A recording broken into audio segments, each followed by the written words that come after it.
நாமல் ராஜபக்ச நல்ல முறையாக வாங்கி கட்டியிருக்கிறார் அமைச்சர் வசந்த சமரசிங்கவிடம். ஏனென்று சொன்னால் ஒரு தேவையில்லாத கதையொன்றை கதைச்சு நல்லா வாங்கி கட்டியிருக்கார். என்ன சொன்னவர் என்று சொன்னார், நாமல் ராஜபக்ச அறகலைய போராட்டம் நடந்தது தானே, அந்த அறகலைய போராட்டம் சும்மா பொதுமக்களால் நடத்தப்பட்ட போராட்டம் இல்லை, அது ஒரு வன்முறை போராட்டம், அது திட்டமிடப்பட்ட வெளிநாட்டு சதியாம். அதாவது வெளிநாட்டிலேருந்து யாரோ தூண்டி விட்டதா அங்கே இருக்கக்கூடிய இளைஞர்களை இந்த மாதிரி போராடுங்கன்னு சொல்லி சும்மா தூண்டி விட்டது மட்டும் இல்லாமல் காசு வேறு அனுப்பினதாம். எனவே வெளிநாட்டிலேருந்து வந்த காசை வாங்கி கொண்டு தானாம் அங்கே ஆக்கள் போராட்டத்தில் ஈடுபட்டதாம். அதனால் அது ஒரு வன்முறை போராட்டம். தான் ஜனாதிபதியாக வந்த பிறகு, தங்களுடைய ஆட்சி வந்த பிறகு ஒரு ஜனாதிபதி ஆணைக்குழு ஒன்றை அமைச்சு அது சம்பந்தமான விசாரணைகளை நடத்துவாராம். யார் யார் போராட்டத்தில் ஈடுபட்டது, யார் காசு அனுப்பினது என்று சொல்லி முழுமையான விசாரணைகள் நடத்தப்படும் என்று சொல்லி தேவையில்லாத கதையொன்றை கதைச்சு அமைச்சர் வசந்த சமரசிங்கவிடம் நல்லா வாங்கி கட்டியிருக்கார். அமைச்சர் வசந்த சமரசிங்க என்ன சொல்லியிருக்காருன்னு சொன்னால், அது பொதுமக்களுடைய போராட்டம், முழுக்க முழுக்க பொதுமக்களுடைய போராட்டம். அதில் வன்முறைகளை உருவாக்கினதே நீங்கள் தான், ராஜபக்ச குடும்பம் தான் அதில் வன்முறைகளே உருவாக்கினது. ஏனென்று சொன்னால் நீண்ட காலமாக அந்த போராட்டம் அமைதி வழி போராட்டமாக அமைதியாகத்தான் நடந்தது, எந்த விதமான வன்முறையும் இல்லை. அதில் முதலாக வன்முறையை கொண்டு பிரயோகம் செய்ததே நீங்கள் தான், ஆட்சியில் இருந்த கோத்தாபய ராஜபக்ச மற்றும் ராஜபக்ச குடும்பம் தான் என்று சொல்லி அமைச்சர் வசந்த சமரசிங்க சொல்லியிருக்கார். உங்கள்ட்ட தான் போலீஸ் இருந்தது, உங்கள்ட்ட தான் ஆட்சி அதிகாரம் இருந்தது, எல்லாமே நீங்கள் தான், எனவே நீங்கள் தான் காரணம், எனவே அதை யோசித்து நாமல் ராஜபக்ச கதைக்கணும் என்று சொல்லி வர்த்தக வாணிப அமைச்சர் வசந்த சமரசிங்க பதிலடி கொடுத்துள்ளார். இலங்கையில் அண்மையில் இடம்பெற்ற 3 கொலை சம்பவங்கள், இந்த 3 கொலை சம்பவங்களுக்கும் பயன்படுத்தப்பட்ட 3 வாகனங்களும் இப்பொழுது கண்டுபிடிக்கப்பட்டிருக்கிறது. ஏற்கனவே நாங்கள் நேற்றைய காணொலியில் பார்த்திருந்த நாங்கள் அந்த களுத்துறை சம்பவத்துக்கு பயன்படுத்தப்பட்ட motor cycle, Yamaha motor cycle Bandaragama பகுதியில் வைத்து போலீசாரினால் மீட்கப்பட்டிருந்தது. அதுக்கு பிறகு பார்த்தீங்கன்னு சொன்னால் ஜிந்துப்பட்டி பகுதியில் நடைபெற்ற அந்த தாக்குதலுக்கு ஒரு ஸ்கூட்டர் வகை மோட்டார் சைக்கிள் ஒன்று பயன்படுத்தப்பட்டிருந்தது, நீல நிற ஸ்கூட்டர் மோட்டார் சைக்கிள். அந்த மோட்டார் சைக்கிள் இப்பொழுது ஒரு இடத்தில் கைவிடப்பட்டிருந்தது, அது மீட்கப்பட்டிருக்கிறது. எனவே அது சம்பந்தமான விசாரணைகளை போலீசார் தொடர்ந்து முன்னெடுத்து வருகிறார்கள். அதே வேளையில் மற்றொரு கொலை சம்பவம், சட்டத்தரணியும் அவருடைய மனைவியும் கொல்லப்பட்ட சம்பவம். அதுக்கு பயன்படுத்தப்பட்ட அந்த வெள்ளை நிற கார் ஒரு இடத்தில் ஒரு காட்டு பகுதிக்குள்ள கொண்டு விட்டுட்டு அதுக்கு நெருப்பு வச்சு எரிச்சு போட்டு எரிந்த நிலையில் அந்த கார் மீட்கப்பட்டிருக்கிறது. கிட்டத்தட்ட அந்த கார் தான் இப்போ சொல்லப்படுகிறது. இருந்தாலும் போலீசார் என்ன சொல்லி நம்ம சொன்னால், நாங்கள் இதை உத்தியோகபூர்வமாக இப்போ சொல்ல முடியாது, அது அந்த ஃபாரன்சிக் ரிப்போர்ட்னு சொல்லுவோம், அதாவது இந்த தடயவியல் அறிக்கை இருக்குது தானே, அந்த தடயவியல் அறிக்கை வந்த பிறகுதான் அது 100% உறுதிப்படுத்தப்படும் என்று சொல்லி பெரும்பாலும் அந்த கார் என்றதான் அது உறுதிப்படுத்தப்படாத தகவலாக இருக்கிறது. எனவே 3 கொலை சம்பவங்கள் அடுத்தடுத்து நடந்தது. இந்த 3க்குமே பயன்படுத்தப்பட்ட வாகனங்கள் இப்பொழுது மீட்கப்பட்டிருக்கின்றன. இருந்த போதிலும் கூட இதனுடன் சம்பந்தப்பட்ட குற்றவாளிகள் யாரும் இதுவரை கைது செய்யப்படவில்லை என்பது குறிப்பிடத்தக்கது. போலீசார் தொடர்ந்து விசாரணைகளை முன்னெடுத்து வருகிறார்கள். நேற்றிரவு மகா சிவராத்திரியை முன்னிட்டு பிரதமர் ஹரணி அமரசூரிய அவர்கள் திருக்கேதீஸ்வரம் ஆலயத்துக்கு சென்று வழிபாடுகளில் ஈடுபட்டமை அனைவருடைய கவனத்தையும் ஈர்த்திருக்கிறது.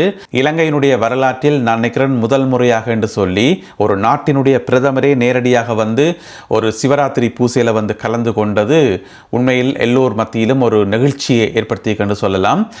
நேற்று மன்னாருக்கு வெவ்வேறு நிகழ்ச்சிகளுக்கு வந்திருந்த பிரதமர் ஹரணி அமரசூரிய அவர்கள் அதுக்கு பிறகு இரவு நேரம் திருக்கேதீஸ்வரம் ஆலயத்துக்கு சென்று, உங்களுக்கு தெரியும் திருக்கேதீஸ்வரம் ஆலயம் பஞ்ச ஈச்சரங்களில் அதுவும் ஒன்று. சிவராத்திரி காலங்களில் மிகவும் சிறப்பு வழிபாடுகள் இடம்பெறும். எனவே அங்கு சென்று பூசை வழிபாடுகளில் ஈடுபட்டதோடு அங்கிருந்த எல்லோரோடும் சுமூகமாக உரையாடியிருந்தார் பிரதமர் ஹரணி அமரசூரிய அவர்கள். அது மட்டுமில்லாமல் ஆலயத்தினுடைய வரலாற்றையும் கேட்டறிந்தார் என்று சொல்லி சொல்லப்படுகிறது. கொஞ்ச காலமாக பார்த்தீங்கன்னு சொன்னால் பிரதமர் ஹரணி அமரசூரிய அவர்கள் இப்படி தமிழர் பகுதிக்கு வரும்போது தவறாமல் கோயிலுக்கு போவா. இப்போ யாழ்ப்பாணத்துக்கு போனாலும் அங்கே இருக்கக்கூடிய எல்லா கோயில்களுக்கும் போவா.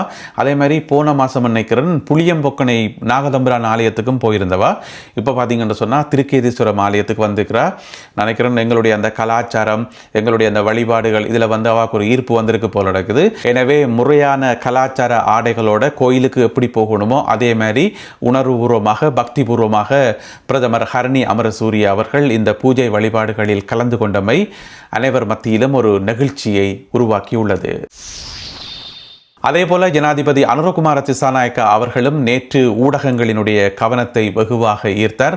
நேற்று கொழும்பில் இந்தியா பாகிஸ்தான் அணிகளுக்கு இடையிலான கிரிக்கெட் போட்டி நடந்தது. அந்த கிரிக்கெட் போட்டியை நேரடியாக காண்பதற்காக ஜனாதிபதி அனுரகுமார திசாநாயக்கா அவர்கள் அங்கே வந்திருந்தார். உங்களுக்கு தெரியும், இந்த இரண்டு அணிகளுக்கும் இடையிலான போட்டி ஜனாதிபதி அனுரகுமார திசாநாயக்கா அவர்களுடைய ஒரு முயற்சி காரணமாக தான் நடந்தது. ஏனென்று சொன்னால், முதல் இந்த ரெண்டு அணிகளும் மோதிக்கொள்ளுமான்ற ஒரு கேள்வி இருந்தது. அதுக்கு பிறகு ஜனாதிபதி அவர்கள் தான் ஃபோன் பண்ணி வர சொல்லித்தான் இந்த ஒரு போட்டி நடந்தது. எனவே நேற்றைய போட்டியில் வெற்றி தோல்வி அதுகளுக்கு அப்பால அனைவருடைய கவனத்தையும் ஈர்த்தவர் ஜனாதிபதி அனுரகுமார திசாநாயக்கா அவர்கள். அவர் நேரடியாக சென்று அந்த போட்டிகளை கண்டு களித்திருந்தார்.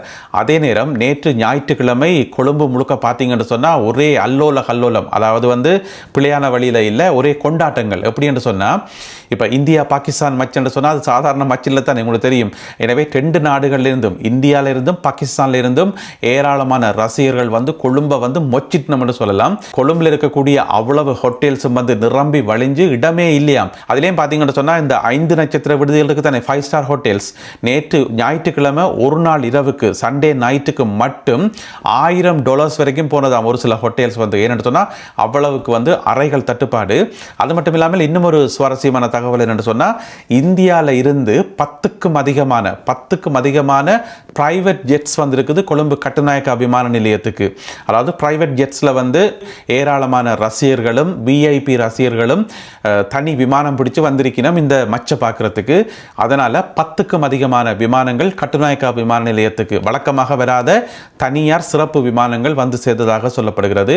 இப்படியாக நேற்று ஞாயிற்றுக்கிழமை மிக பெரும் ஒரு கோலாகல திருவிழாவாக இடம்பெற்றிருந்தது. ஜனாதிபதி அனுரகுமார திசாநாயக்கா தலைமையிலான இந்த அரசாங்கத்தினுடைய ஆட்சி எப்படி இருக்கிறது? 65% மக்கள் சொல்லிக்கிறோம் ஆட்சி சூப்பராக இருக்குது, வேறு லெவலாக இருக்குன்னு சொல்லி. ஏனென்று சொன்னால், ஒரு கருத்து கணிப்பு ஒன்றினுடைய முடிவுகள் வெளியாகி இருக்கிறது. அதாவது வெரித்தே என்று சொல்லப்படுற ஒரு அமைப்பு நடத்திய கருத்து கணிப்பு. அந்த கருத்து கணிப்பில் என்ன சொல்லப்பட்டிருக்குன்னு சொன்னால், அதாவது இந்த பிப்ரவரி மாதத்தில் எடுக்கப்பட்ட கருத்து கணிப்பு, அதில் என்ன சொல்லப்பட்டிருக்குன்னு சொன்னால் 65% மக்கள் சொல்லியிருக்கணும் இந்த ஆட்சி நல்ல ஆட்சி, ஒரு விதமான பிரச்சனையுமே இல்லை, நாடு நல்ல நிலைமை நோக்கி போய்கொண்டிருக்குது, சுமூகமாக போய்கொண்டிருக்குது, ஒரு பிரச்சனையுமே இல்லை என்று சொல்லியிருக்கிறோம். இது கடந்த வருடங்களோட ஒப்படைக்குள்ள. ஏன்னு சொன்னால், இந்த கம்பெனி கருத்து கணிப்பு எடுக்கிறது கம்பெனி தானே, வெரித்தே என்ற கம்பெனி. இவியல் இது 4வது தடவையான் கருத்து கணிப்பு எடுக்கிறது. அப்போ நிறைய கேள்விகள் கேட்பினம் தானே. அதில் ஒரு கேள்வி என்னென்னு சொன்னால், பொருளாதார நிலைமை எப்படி இருக்குன்னு சொல்லி வெரைட்டியாக கேட்பினம். பொருளாதாரம் எப்படி இருக்குது, பாதுகாப்பு எப்படி இருக்குது, இந்த மாதிரி கணக்கு கேட்பினம் தானே. பொருளாதாரம் எப்படி இருக்குன்னு கேட்டதுக்கு நன்றாக இருக்கிறது, மிக நன்றாக இருக்கிறது என்று சொல்லி அதிகம் பேர் வாக்களித்திருக்கிறார்கள். நன்றாக இருக்கிறது, மிக நன்றாக இருக்கிறது என்று சொல்லி. அதாவது 64% மக்கள் சொல்லியிருக்கிறோம் 2026ஆம் ஆண்டில் பொருளாதாரம் நன்றாக இருக்கிறது என்று சொல்லி. 2025ஆம் ஆண்டில் பார்த்தீங்கன்னு சொன்னால் 55% ஆட்கள் மட்டும்தான் பொருளாதாரம் ஓகே என்று சொல்லியிருக்கிறோம். இப்போ 64% அதிகரிச்சிருக்குது.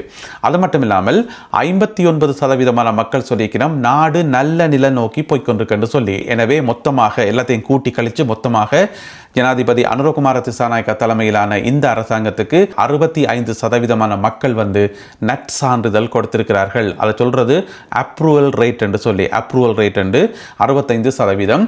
இந்த கருத்து கணிப்பு எடுத்த முறை இருக்குல்ல, இது அமெரிக்காவில் பயன்படுத்தப்படுகின்ற ஒரு முறை ஒன்று இருக்குது. அதாவது கலப் என்று சொல்லப்படுற ஒரு முறை. கலப்ன்றது அமெரிக்காவில் இருக்கக்கூடிய ஒரு ஆள் 1939ஆம் ஆண்டில் இந்த கருத்து கணிப்பு முறையை அவர் அறிமுகப்படுத்தியிருந்தவர். ஜோர்ஜ் கலப் என்று நினைக்கிறேன் அவருடைய பேர். எனவே அவருடைய பேரில் எடுக்கப்படுற இந்த ஒரு கருத்து, அந்த மெதட்டில் எடுக்கப்படுற கருத்து கணிப்பு தான் கலப் என்று சொல்றது. எனவே அந்த முறையை பயன்படுத்தி தான் இந்த கருத்து கணிப்பு எடுக்கப்பட்டதாக சொல்லப்படுகிறது. இது சம்பந்தமாக எதிர்க்கட்சிகள் என்ன சொல்கிறார்கள் என்பதை பொறுத்திருந்து பார்ப்போம். அடுத்ததாக இன்றைய கருத்தோவியம். அரசாங்கத்துக்கு 65% மக்கள் நற்சான்றிதழ் கொடுத்துக்கணும் தானே, ஆட்சி நல்லா இருக்குது, சூப்பராக இருக்குன்னு சொல்லி. அது ஒரு பேப்பரில் செய்தியாக வந்திருக்குது. அந்த பேப்பரை தூக்கி நாமல் ராஜபக்ஷ பார்க்குறார். அந்த 65% வந்தது அவருக்கு பிடிக்கவே இல்லை. அவர்கிட்ட மூத்த பாருங்க எப்படி இருக்குன்னு சொல்லி பெரிய ஒரு ரேசரை கொண்டு அழிரப்புறண்டை கொண்டு அதை அழிக்கிறார். அந்த 65 அழிக்கிறதுக்கு ட்ரை பண்ணுறார். என்ன பேப்பரில் அழிச்சா சரியா, அது வந்த ரிசல்ட் வந்தது தானே. அப்போ மக்களுக்கு பிடிச்சிருக்கு 65%, அதை கொண்டுமே செய்ய முடியாது.